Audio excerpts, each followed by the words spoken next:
देखिए बहन जी, मुझे तो एकदम गऊ जैसी सीधी सादी बहू चाहिए कि मैं जैसा जैसा बोलूं वो वैसा वैसा ही करे। फिर तो आप बिल्कुल सही घर में आई हैं बहन जी, क्योंकि मेरी मधु तो बिल्कुल ऐसी ही है। आप जो बोलेंगी वो वही करेगी। फिर तो बहुत ही अच्छी बात है बहन जी, क्योंकि आज के ज़माने में ऐसी बहू मिलना बड़े सौभाग्य की बात होती है। अब देर मत करिए, जल्दी से मधु बेटा को ज़रा सामने बुलाइए। सुनैना की बात सुनकर रमा अपनी बेटी मधु को आवाज़ लगाती है, जो कि सुनकर मधु हॉल में आती है। मान गए बहन जी, आपकी बेटी तो गुणी के साथ साथ सुंदर भी बहुत है। मैं तो ये रिश्ता यहीं फिक्स करती हूँ।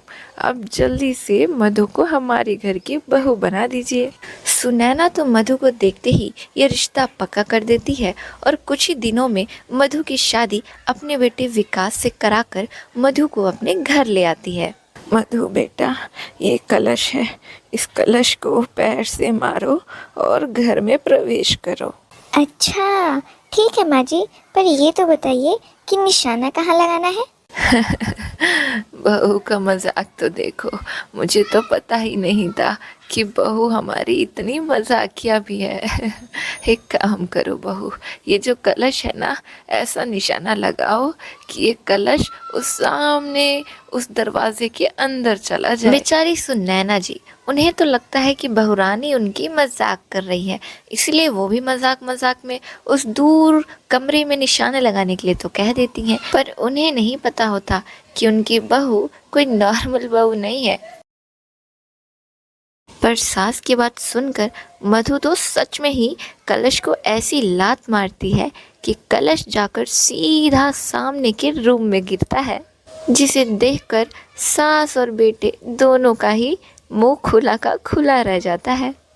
अरे बहू, तुमने बताया नहीं कि तुम क्रिस्टियानो रोनाल्डो की चचेरी बहन लगती हो। अरे हाँ माँ, देखा मधु ने क्या शॉट लगाया है। मैं तो चौंक ही गया। खैर माँ, वो सब छोड़ो, बहुत देर हो गई है, नींद भी बहुत आ रही है और कल सुबह ऑफिस भी जाना है। अगर तुम्हारा ये सारा रस्मो रिवाज हो गया हो तो मुझे अपने कमरे में जाना है। और इतना बोलकर विकास और मधु कमरे में आराम करने के लिए चले जाते हैं।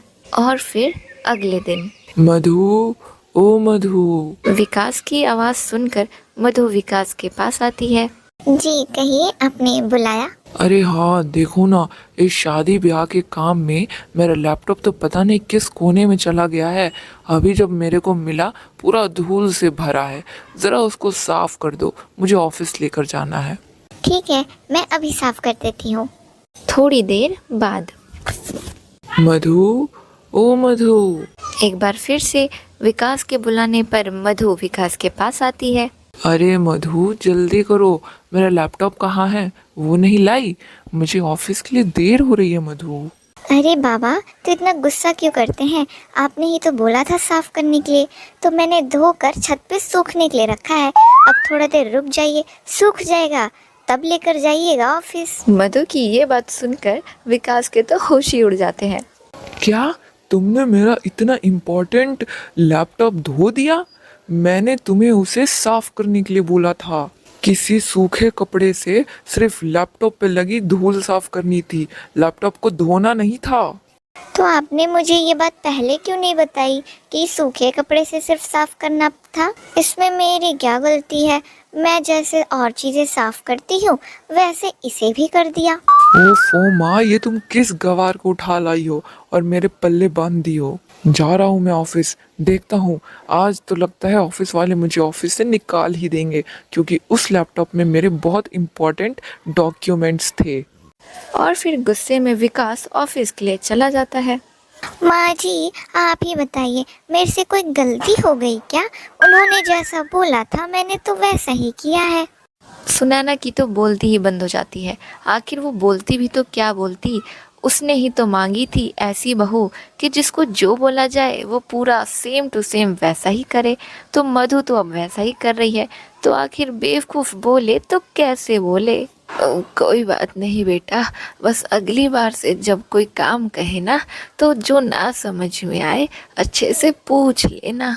और हाँ, आज तुम्हारी पहली रसोई है तो जाओ थोड़ा मीठा बना लो। ठीक है माँ जी, मैं अभी मीठा बनाती हूँ। थोड़ी देर बाद घर की डोरबेल बजती है, जिसको सुनकर सुनैना घर के दरवाजे पर जाती है। और जैसे ही वो मेन गेट पे पहुंचती है तो सुनैना देवी देखती है कि सामने एक आदमी हाथों में गन्ने का गट्टा लिए खड़ा है। कहिए भाई साहब, आप कौन और मेरे घर कैसे आना हुआ? अरे माता जी, हम तो डिलीवरी बॉय हैं, डिलीवरी बॉय। वो आपके घर से गन्ना का ऑर्डर आया रहा, इसीलिए हम ये गन्ना आपको देने आए हैं। नहीं नहीं भाई साहब, आपको कोई गलत फहमी हुई है। आप गलत एड्रेस पे आ गए हैं। हमने कोई गन्ना नहीं मंगवाया। अरे नहीं नहीं माँ जी, ये कैसन बात कर रही हैं आप? हम एकदम सही एड्रेस पर आया हूँ। सुनैना और डिलीवरी बॉय में बात चल ही रही होती है कि तभी वहाँ उसकी बहू मधु आती है। अरे माँ जी, आप इसे वापस क्यों कर रही हैं? मैंने ही मंगाए हैं गन्ने। घर में मीठा बनाने के लिए गन्ना कहाँ है? क्या मतलब बहू? मैं कुछ समझी नहीं। मीठा बनाने के लिए गन्ने की जरूरत क्यों है तुम्हें? अरे माँ जी, कमाल करती हैं। आपने ही तो कहा था कि मीठा बनाना है, यानी कि गुड़। अब गुड़ बनाने के लिए गन्ने की ज़रूरत तो पड़ेगी ना माँ जी। और फ्रिज में तो कोई गन्ना नहीं था, इसलिए मैंने ऑनलाइन मंगवा लिया। बहू की ऐसी बातें सुनकर सुनैना देवी तो बिल्कुल ही चौंक जाती है। अरे बहू, ये क्या बोल रही हो? मैंने तुम्हें मीठा बनाने के लिए कहा था, इसका मतलब ये नहीं कि तुम पूरा मीठा यानी कि गुड़ ही बना दोगी। मीठे में मतलब कुछ पकवान बनाना था मीठा, जैसे खीर, शीरा, सेवइयाँ। मीठा नहीं। हे भगवान, कहाँ फंस गई मैं भी। भाई साहब, आप इसे ऑर्डर को कैंसिल कर दीजिए, कुछ गलत फहमी हो गई थी। ऐसे ही दिन पर दिन बीतने लगते हैं, लेकिन मधु की बेवकूफ़ी भरी हरकतों में कोई सुधार नहीं आता। फिर एक दिन सुनैना देवी अपने कमरे में बैठे किसी से फ़ोन पे बात कर रही होती हैं कि तभी मधु वहाँ आती है। माँ जी, आप यहाँ बैठी हैं, मैं आपको कहाँ कहाँ ढूंढ रही हूँ। खाने में क्या बनाना है माँ जी?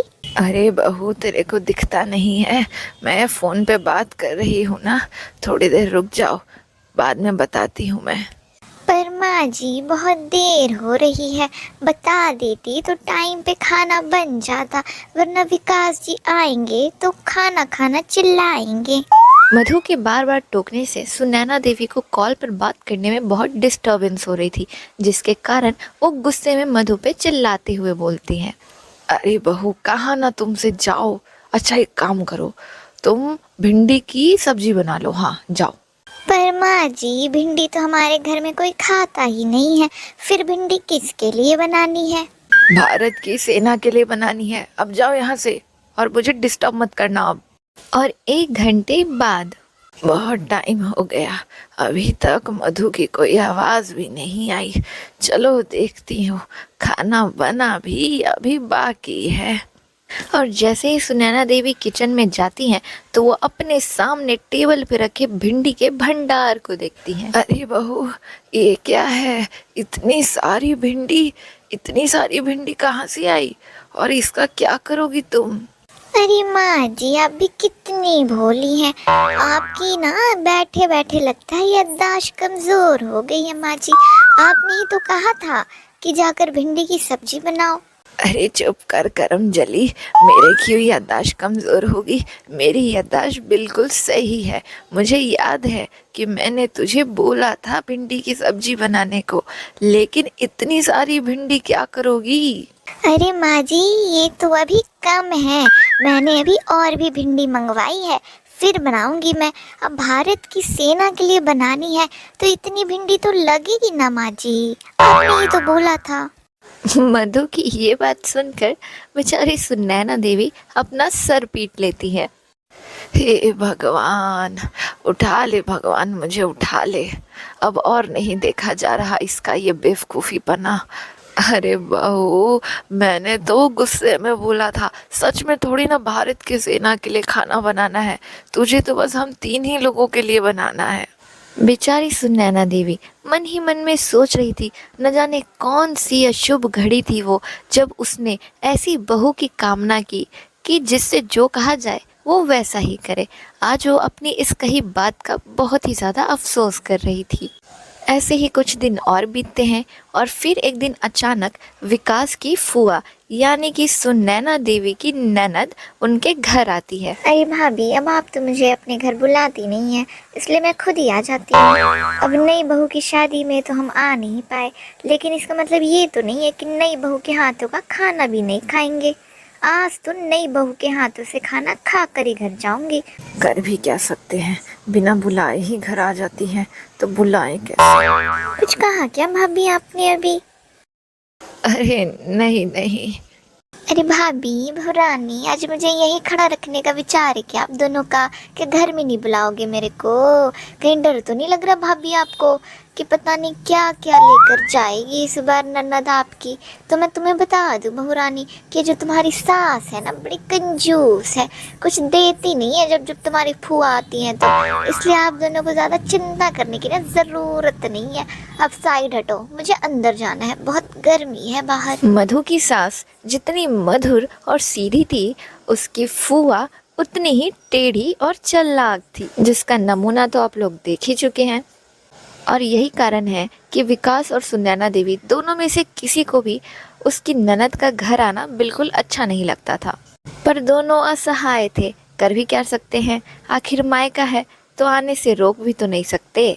अरे भाभी, कितने सालों से मैं आपसे कह रही हूँ कि अपना घर रिनोवेट करा लो, रिनोवेट करा लो, पर आप हैं कि कंजूसी की हद ही नहीं छोड़ दी। देखिए तो ये सोफ़ा, ये फर्नीचर्स कितने पुराने हो गए। मेरे घर देखिए, एकदम नया और लग्जूरियस। आप लोगों को भी ना भाभी अब वैसे ही रहना चाहिए, क्योंकि ज़माना ना भाभी बदल रहा है। कुछ सीखिए भाभी मेरे से। विकास की फुआ की ये आदत थी कि जब भी वो इनके घर आएगी तो इन्हीं के घर आकर इन्हीं को बेइज्जत करती थी, जिसकी वजह से कोई भी उसे पसंद नहीं करता था, पर उसे इस बात से कोई फर्क नहीं पड़ता था। अरे बहू रानी, खड़े खड़े सबका मुंह क्या दिख रही हो? जाओ जाकर खाना बनाओ। जानती हो ना कि आज फूआ सास घर आई है, तो कुछ स्पेशल ही बनाना होगा, जैसे कि रायता, आलू पूड़ी, आलू गोभी, आलू मटर और भरता बैगन का, भिंडी की भुजिया, पूड़ी, सेवइयाँ और स्वीट डिश में गुलाब जामुन। बस इतना ही। अगर इससे ज़्यादा खाया तो भाभी के पेट में दर्द हो जाएगा। क्यों भाभी?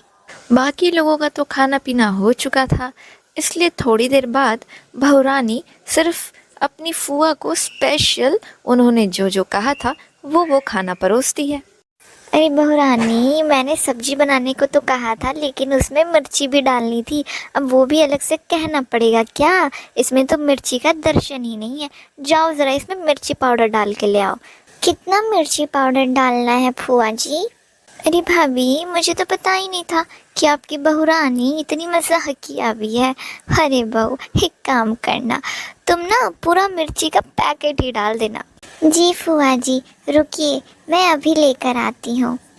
और फिर मधु उस सब्जी को वापस किचन में ले जाती है और सच में पूरी मिर्ची की डब्बी खाली कर देती है उस सब्जी में और वापस लाकर फुआ को परोस देती है।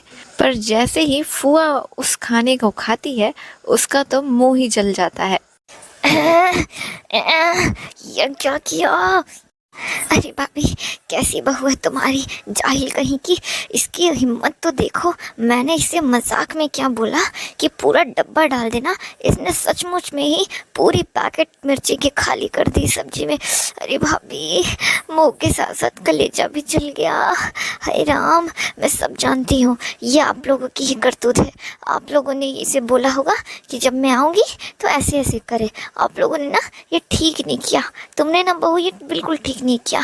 मैं जा रही हूँ यहाँ से और कभी भी इस चौखट पे कदम नहीं रखूंगी। और फुआ गुस्से में वहाँ से चली जाती है। माँ जी, मेरे से कोई गलती हो गई क्या? फुआ जी ऐसे क्यों बोल के गई? अरे नहीं नहीं मधु, तुमने तो आज ऐसा काम किया है जो इतने सालों में हम भी नहीं कर पाए। वेल डन मधु, वेल डन। तुमने तो आज दिल खुश कर दिया। हर बार तो सुनैना देवी और विकास मधु की बेवकूफ़ी से परेशान ही रहते थे, और हालांकि इस बार भी मधु ने बेवकूफ़ी ही दिखाई, लेकिन इस बेवकूफ़ी से एक बहुत बड़ी बला टल गई उनके सर से। जो काम वो नहीं कर सकते थे, वो काम मधु ने नादानी में ही सही पर कर दिखाया। इसलिए सभी लोग खुश हो जाते हैं और इस कहानी की हैप्पी एंडिंग हो जाती है। पारो, हमारे दर्शकों को भी बताओ कि इस कहानी से हमें क्या शिक्षा मिलती है। इस कहानी से हमें शिक्षा मिलती है कि पानी चाहे कितना ही गंदा क्यों ना हो, पीने के ना सही, लेकिन आग बुझाने के काम तो आ ही जाता है। ऐसी और भी कहानियों के लिए चैनल को सब्सक्राइब करें, लाइक, शेयर और कमेंट करना ना भूलें।